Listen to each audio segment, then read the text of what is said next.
പശ്ചിമേഷ്യയിൽ തുടരുന്ന സംഘർഷങ്ങൾ ഇന്ത്യയെയും പ്രത്യേകിച്ച് കേരളത്തെയും കാര്യമായി ബാധിക്കുന്നു.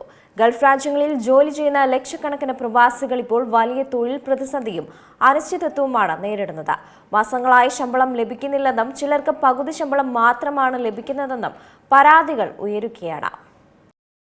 പശ്ചിമേഷ്യയിൽ തുടർന്നുകൊണ്ടിരിക്കുന്ന സംഘർഷം കേവലം ആ രാജ്യങ്ങളെ മാത്രമല്ല, ഇന്ത്യയെ പ്രത്യേകിച്ചും കേരളത്തെയും കാര്യമായി തന്നെ ബാധിക്കുകയാണ്.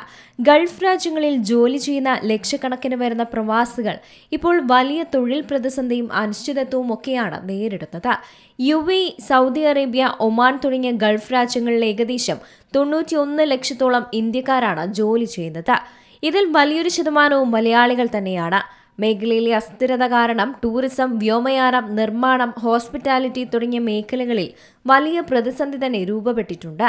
നിരവധി കമ്പനികൾ പുതിയ നിയമനങ്ങൾ നിർത്തിവെച്ചതിന് പുറമെ ജീവനക്കാരെ വെട്ടിക്കുറയ്ക്കാനും പദ്ധതിയിടുന്നതായി വിവിധ ഏജൻസികൾ റിപ്പോർട്ട് ചെയ്യുന്നു. പലർക്കും മാസങ്ങളായി ശമ്പളം ലഭിക്കുന്നില്ലെന്നും ചിലർക്ക് പകുതി ശമ്പളം മാത്രമാണ് ലഭിക്കുന്നതെന്ന പരാതികളുമൊക്കെ ഉയരുകയാണ്. സുരക്ഷാ പ്രശ്നങ്ങൾ കണക്കിലെടുത്ത് നിരവധി പേർ ഇതിനോടകം തന്നെ നാട്ടിലേക്ക് മടങ്ങിയിട്ടുമുണ്ട്. അതേസമയം യുദ്ധഭീതിയുടെ പശ്ചാത്തലത്തിൽ പ്രവാസികൾ തങ്ങളുടെ സമ്പാദ്യം സുരക്ഷിതമാക്കാൻ കൂടുതൽ പണം നാട്ടിലേക്ക് അയക്കുന്ന പ്രവണതയും അടുത്തിടെ കണ്ടുവരികയാണ്. മുൻകരുതൽ എന്ന നിലയിലുള്ള ഈ പണമൊഴുക്ക് താൽക്കാലികമായ സാമ്പത്തിക ഉണർവ് നൽകുന്നുണ്ടെങ്കിലും ദീർഘകാലാടിസ്ഥാനത്തിൽ അത് ആശാവഹമില്ലെന്നാണ് മനസ്സിലാക്കേണ്ടത്. പ്രവാസികളുടെ പണത്തെ വലിയ രീതിയിൽ ആശ്രയിക്കുന്ന സംസ്ഥാനമാണ് കേരളം എന്നതുകൊണ്ട് തന്നെ ഈ പ്രതിസന്ധി നമ്മുടെ സമ്പദ് വ്യവസ്ഥയ്ക്കും വലിയ തിരിച്ചടിയാകാൻ സാധ്യതയുണ്ട്. ഇന്ത്യയിലേക്ക് വരുന്ന ആകെ പ്രവാസി പണത്തിന്റെ 20% വരുന്നത് കേരളത്തിലേക്ക് തന്നെയാണ്.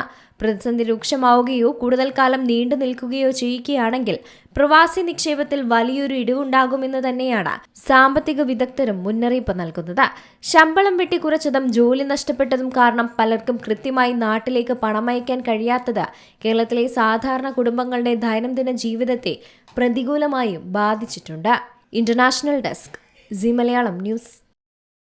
ഏറ്റവും പുതിയ വാർത്തകളും വിശേഷങ്ങളും വിരൽത്തുമ്പിലറിയാൻ സീ മലയാളം ന്യൂസ് എല്ലാ ഡിജിറ്റൽ പ്ലാറ്റ്ഫോമുകളിലും ലഭ്യം.